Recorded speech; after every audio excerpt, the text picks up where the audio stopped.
I've been subscribed to Owlcrate since December of 2017. Unfortunately, I didn't start filming my unboxings until July of 2018. Over the years, I've received quite a few books. Some I've read, some I haven't. Some I've loved, others not so much. For the next 6 months, I will make my way through these books. Welcome to the TBR Veterans Project, Owlcrate Edition.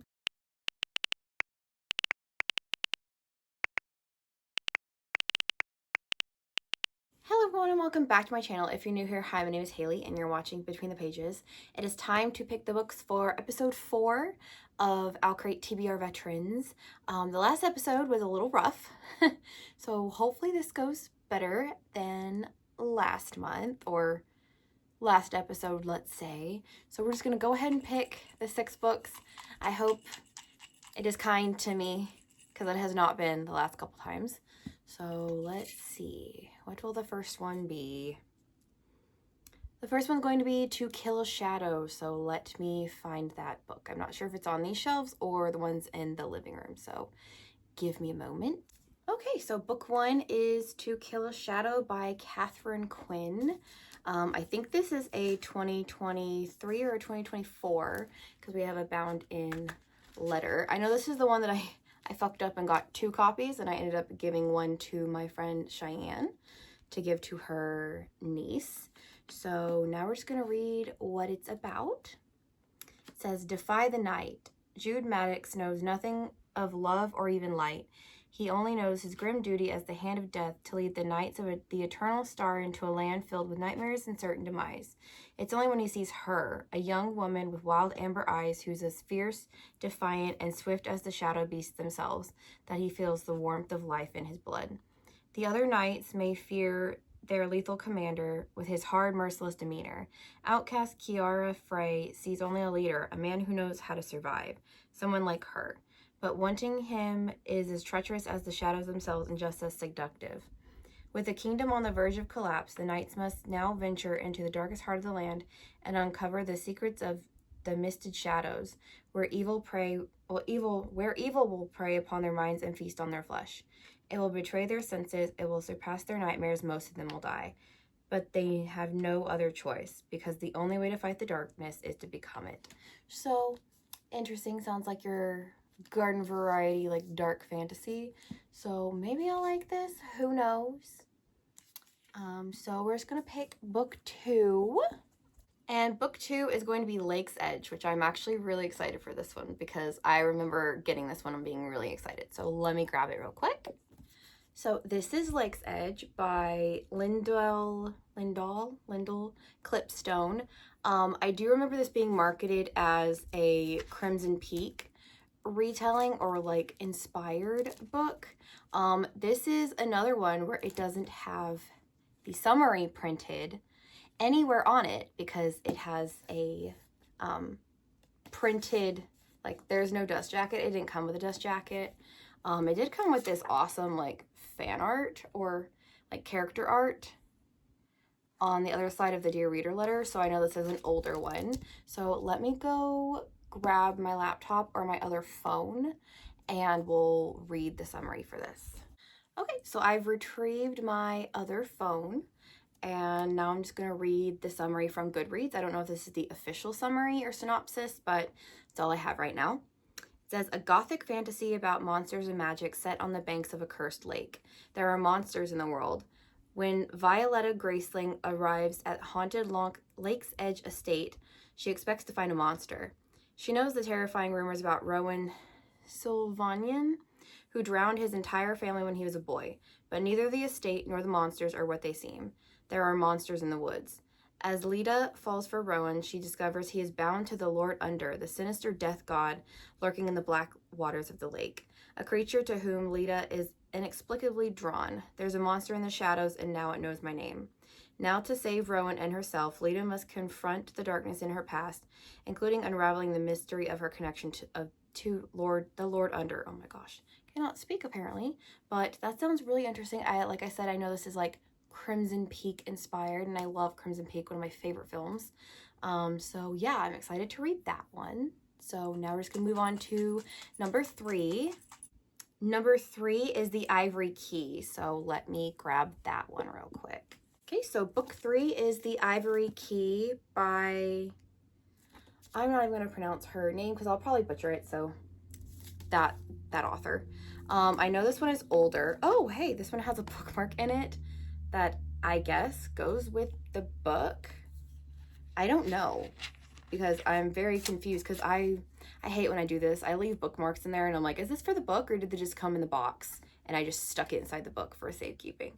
So I don't know. I'm going to take that out. But yeah, now we're going to find out what it's about. It says 4 siblings, a country in ruins, one quest to save them all. Vera is desperate to get out of her mother's shadow and establish her legacy as the oh my god. 4 siblings, a country in ruins, one quest to save them all. Vera is desperate to get out of her mother's shadow and establish her legacy as the revered queen of Ashoka. But with the country's only quarry running out of magic, a precious resource that has kept Ashoka safe from the conflict, she can barely protect her citizens from the looming threat of war. And if her enemies discover this, they'll stop at nothing to seize the last of her magic. Vera's only hope is to find the mysterious object of legend, the Ivory Key, which is rumored to unlock a new source of magic. But in order to infiltrate enemy territory and retrieve it, she must reunite with her siblings who have been torn apart by the different paths their lives have taken. Each of them has something to gain from finding the Ivory Key, and even more to lose if they fail. Ronak plans to sell it to the highest bidder to escape from his impending political marriage. Caleb, falsely accused of assassinating the former Maharani, needs to clear his name, and Rhea, a runaway who cut all family ties, seeks the key to prove her loyalty to the rebels who want to strip the nobility of its power. They must work together to survive their treacherous journey, but with each sibling harboring secrets and their own agendas, the very thing that brought them together could tear apart their family and their world for good. So again, it's like another like fantasy war book, kind of like Sisters of the Snake, that I ended up not really liking and ended up DNFing. So I could be surprised. I think this is the first in a series. I don't really remember, but I think it's the first in a series. So guess we'll just see how this one goes. I'm not really too excited about pulling this one. So now we're gonna pick book 4. And book 4 is A Forgery of Roses, which I, again, am very excited about. We seem to be pulling a lot of books from this corner, which is where I put like the books I'm most excited about. So let me grab it real quick. So book number 4 is A Forgery of Roses by Jessica S. Olsen. And I am so excited to read this one because I know it's like, it gives gothic vibes. Yeah, I even saw it says a gothic mansion that might be haunted. So again, sign me up. I love haunted houses, or like sentient houses is one of my favorite tropes in books. So I think I'm really gonna like this one. It's been a while. I want to say this is like 2022 or 2021. I don't remember, but I know it's an older book. So let's just see. It says, Myra Whitlock has a gift, one that many would kill for. She's an artist whose portraits alter people's real life bodies, a talent she must hide from those who would kidnap, blackmail, and worse in order to control it. Guarding that secret is the only way to keep her younger sister safe now that their parents are gone. But one frigid night, the governor's wife discovers the truth and threatens to expose Myra if she does not complete a special portrait that would resurrect the governor's dead son. Desperate, Myra ventures to his legendary stone mansion. When she arrives, however, it becomes clear that the boy's death was no accident. Someone dangerous lurks within these glittering halls, someone harboring a disturbing obsession with portrait magic. Myra cannot do the portrait until she knows what's really happened, so she turns to the governor's older son, a captivating red-headed poet. Together they delve into the family's most shadowed affairs, racing to uncover the truth before the secret Myra spent her life concealing makes her the killer's next victim. So really interesting. It's kind of giving me like Portrait of Dorian Gray, like plus Crimson Peak. So we're getting a lot of spooky vibes for January, which is interesting. I mean, this has kind of got snowflakes on it. So I don't know, maybe we'll just do spooky books for January. That seems to be what it's shaping up to be. Now we're going to pick book 5. So book 5 will be My Plain Jane. So again, spooky vibes. I guess that's just the vibe for January, or maybe I have influenced the TBR jar by wearing a skull shirt. So let me grab that real quick. Okay, so book 5 is My Plain Jane by Cynthia Hand, Brody Ashton, and Jody Meadows. These are by the author. This is by the authors who wrote My Lady Jane, who the Amazon Prime like miniseries is based off of. This is like their second one, so they have like My Lady Jane, My Plain Jane, and they have like another one that's like a Western type one based on another person named Jane. So this is like a retelling of Jane Eyre. I remember that when I got it in an Owlcrate. It says she sees dead people looking for love in all the wrong places. Eyre, that is. So Jane Eyre, which I've not read Jane Eyre. I have seen the movie adaptation with Michael Fassbender and Mia Wasikowski, whoever she plays Alice in the live action Disney Tim Burton Alice movies. I don't know how to pronounce her last name. It trips me up every time. So I know this one's older. And apparently I have attempted to read it once already because I have the Dear Reader letter there. So I think this is the oldest one. Let's check real quick. This is the oldest one on my shelf. This is 2018. So we are finally getting rid of, I think, the last 2018 book on my shelves. So, oh my God, that was so long ago.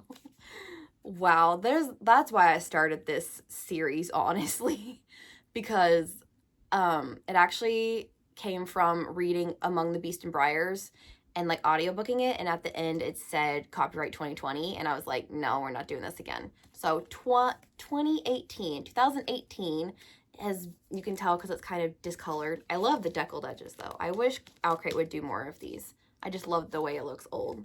So I'm gonna quit rambling and we're gonna read what it's about. It says, best friends with a ghost.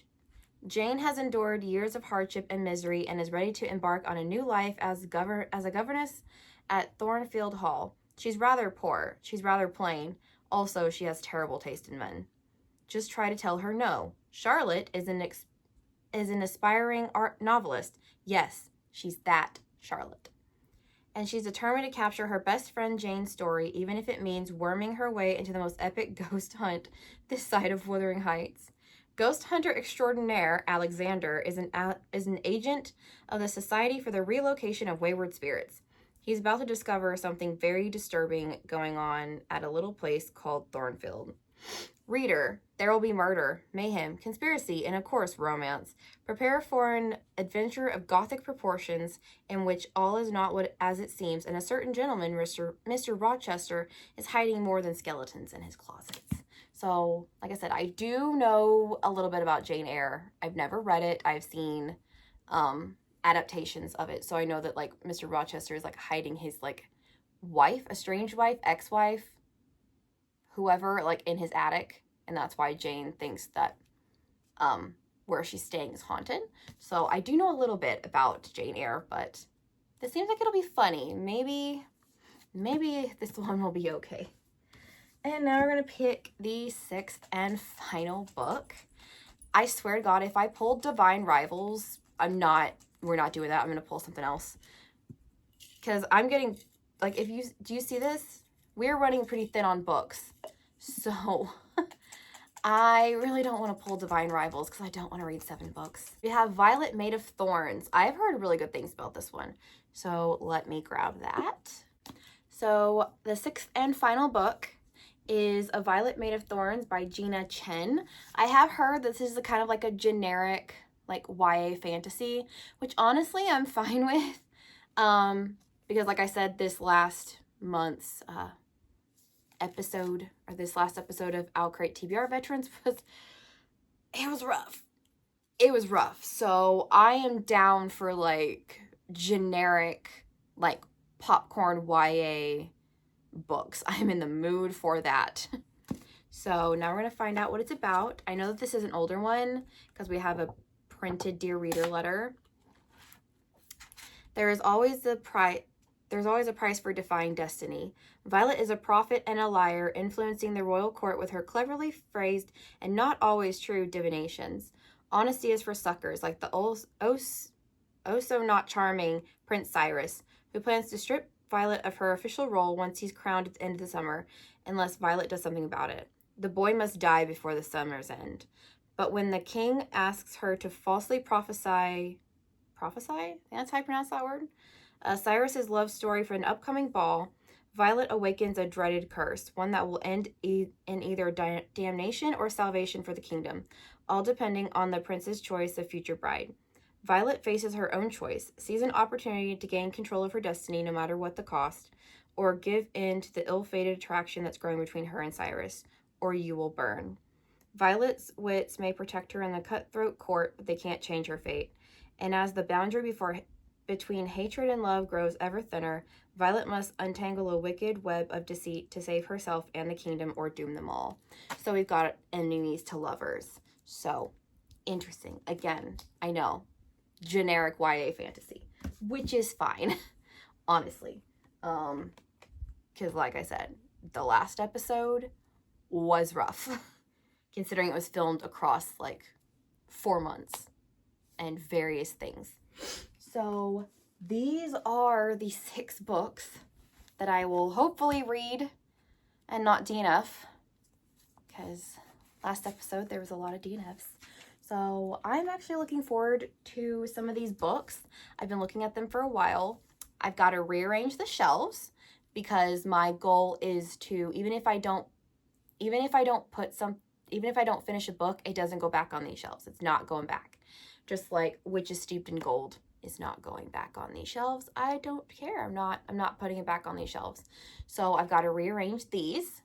So it's going to look a little different when you see it next time in the next, vlog portion of this episode. So yeah, I will see you when I start reading the books.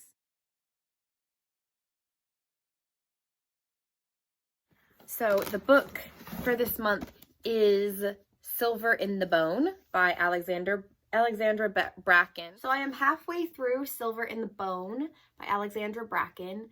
I am enjoying it so far. I didn't think I was going to. I thought I was definitely going to DNF this. But it is intriguing. I'm not quite sure where we're going with the story, although the whole academic rivals to lovers that we have going on with the 2 leads, I am very much into. I don't know if I'll continue in the series. It depends on where this book ends up leaving off. But yeah, I'm enjoying it so far. I haven't gotten far enough in A Violet Made of Thorns yet to update you. So I will update you when I'm either halfway through that or I have finished this, whichever what comes first. So yeah. So I have finished Silver in the Bone and I actually really liked it. Surprisingly, I liked it a lot more than Lore.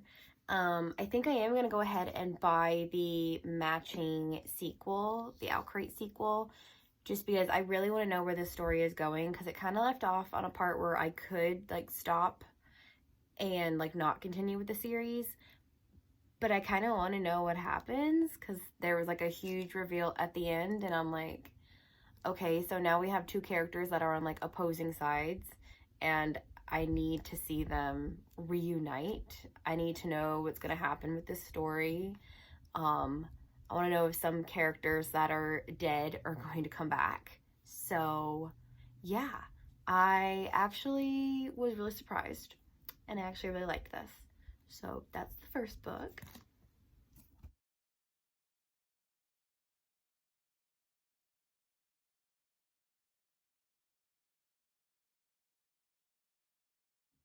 And then I am halfway through Violet Made of Thorns. I am loving this so much. It's reminding me a lot of Fragile Enchantment, which you'll understand when I do my full review of this, why it's bringing back those memories. It definitely is I wouldn't say it's a romantasy, but I would say that it's got it's a fantasy romance. So if you took the romance out, you'd kind of still have a plot, But yeah, I love this book so much. I know a lot of people are like, oh, it's just a generic YA fantasy. I'm like, yeah, but like I love it. I love the two characters, um, Violet and Cyrus. So yeah, I'm just really in love with them. Like, as they're not really a couple at this point, but like we all know it's heading towards that. And yeah, I love the chemistry between the two of them. So I will update you when I have finished this one. I have also picked up My Plain Jane as like the next book that I will read. So I will update you when I'm done with this book, or I'm halfway through with My Plain Jane, whichever one comes first.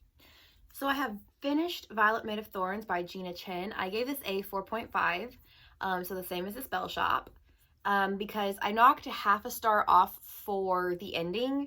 It felt very rushed and like very abrupt at the same time. So yeah, I knocked off half a star, but I adored this book. I know people said it was like a generic fantasy, and like it kind of was, but I also had like a really good time reading it. So I think this is like a new favorite.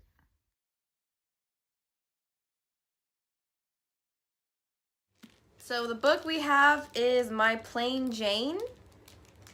Oh, okay. This is like, there's another book that's kind of like this, except this is Jane Eyre. And I have chosen to DNF My Plain Jane. The humor just wasn't for me. I did see that a lot of people thought My Lady Jane, which is the first in this kind of like anthology series, they thought it was funnier. But yeah, I didn't really like the humor. I liked the Jane Eyre aspect, like the whole retelling of that story, because I really do like Jane Eyre despite having never read it. I've just seen movie adaptations of it, so I vaguely know the story. I don't know it in detail or anything. But I liked the Jane Eyre aspect, but I did not like the whole Ghostbusters thing. I don't care about Alexander and the mystery of the death of his father and how it might be connected to Mr. Rochester. I don't care. Branwell, Charlotte's little brother, is adorable and I love him. But yeah, it didn't intrigue me enough to continue it. So this is the first DNF of this episode and of the year. So here we are halfway through January and I've only had one DNF. Like, that's looking pretty good.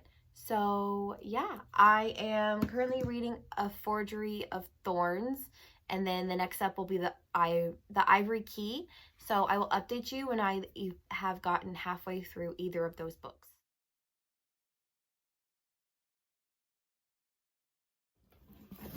Oh, and the book is A Forgery of Roses.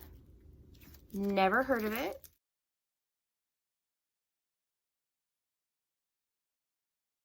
So I have finished A Forgery of Roses. I kept calling it A Forgery of Thorns because I keep mixing up with A Sorcery of Thorns by Margaret Rogerson. But I finished this one. I really enjoyed reading it. It is very gothic. It's very, like, plays into the tropes of, like, gothic romance and everything, with a little bit of fantasy thrown in. So I really enjoyed reading this. I gave it a 4.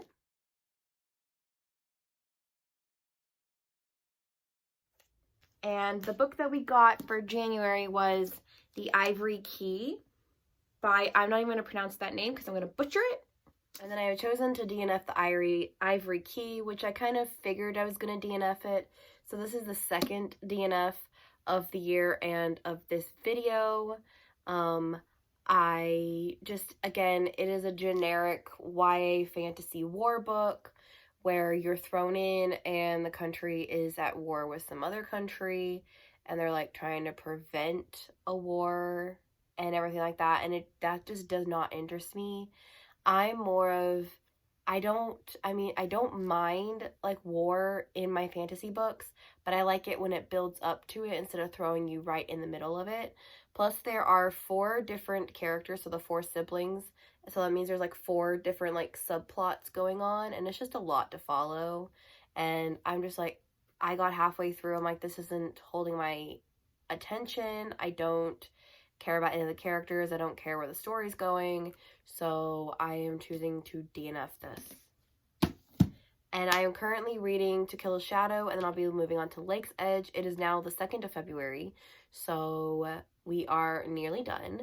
I am planning on posting this around the 18th or 19th of February, maybe sooner, depending on when I finish these books, because I'm like, with our 2 DNFs under our belt, I'm kind of moving up the timeline and everything. So yeah, that was my update, and I'll update you when I have finished either To Kill a Shadow or I'm halfway through Lake's Edge.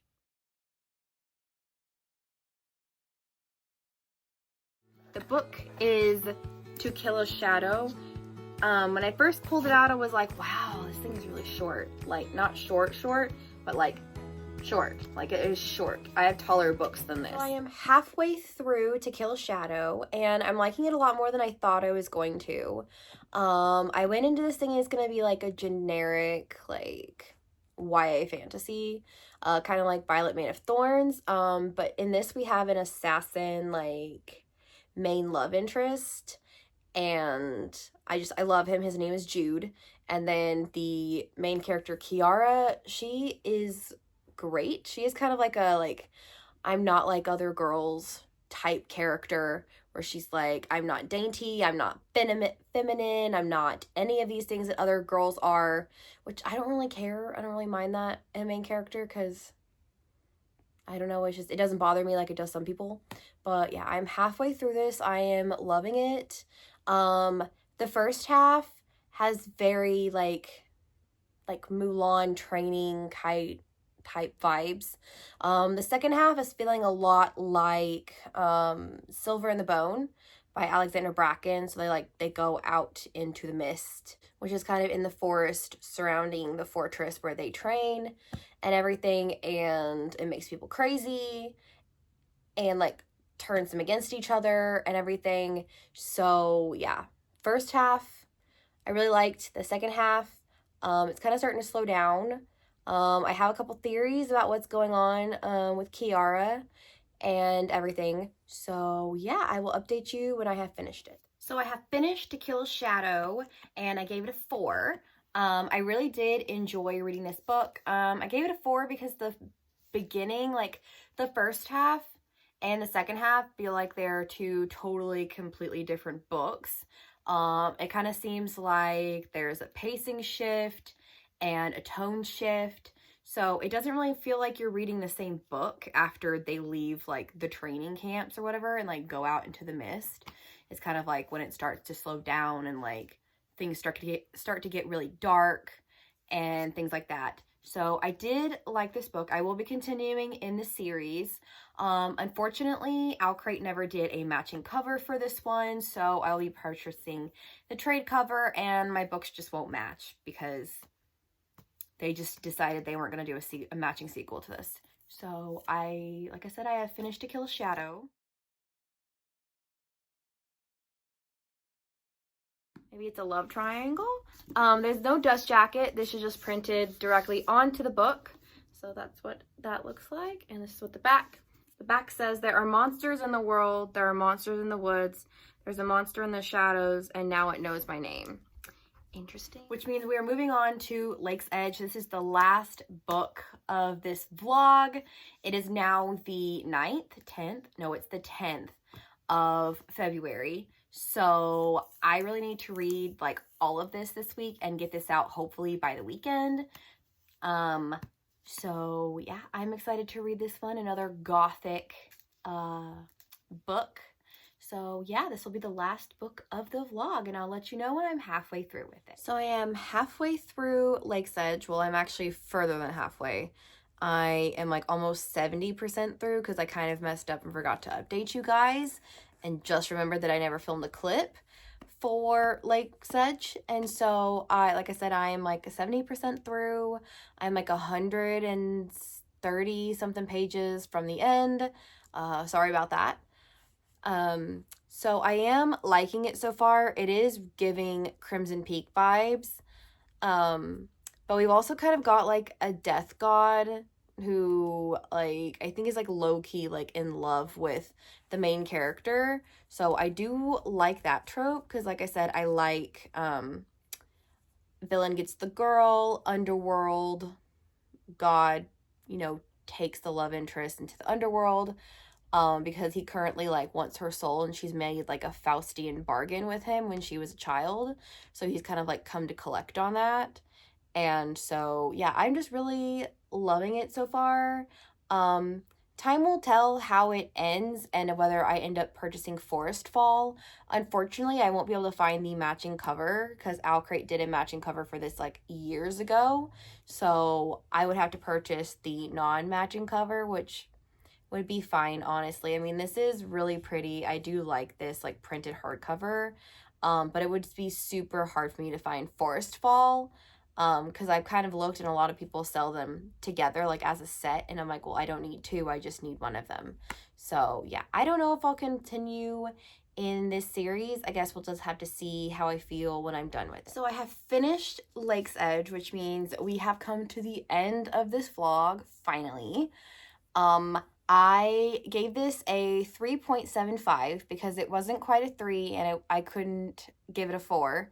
So, and it was a little bit better than a 3.5. So, therefore, a 3.75.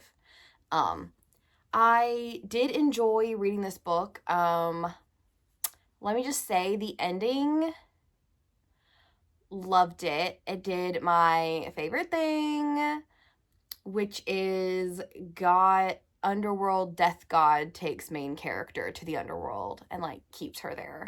So spoiler for the ending, but it's an older book, so I don't know if anybody's read this, but so it did my favorite trope, so I will happily continue in this series. So like I said, that was the final book. So these are the 7 books that we read in this vlog. My Plain Jane and Ivory Key were DNF, so they're going to go on the unhaul pile. And everything else is going to go over on this ledge where all of my to-be-reviewed books are going to go. I will update the stats, which I think are currently sitting at like 70% read, so we're doing great. So yeah, you'll see the stats at the end of this video, just like you always do. And I'm actually going to throw in average rating because my average rating is it's pretty interesting in my opinion. So yeah, that was the end of Owlcrate TBR Veterans episode 4. And I will see you guys later.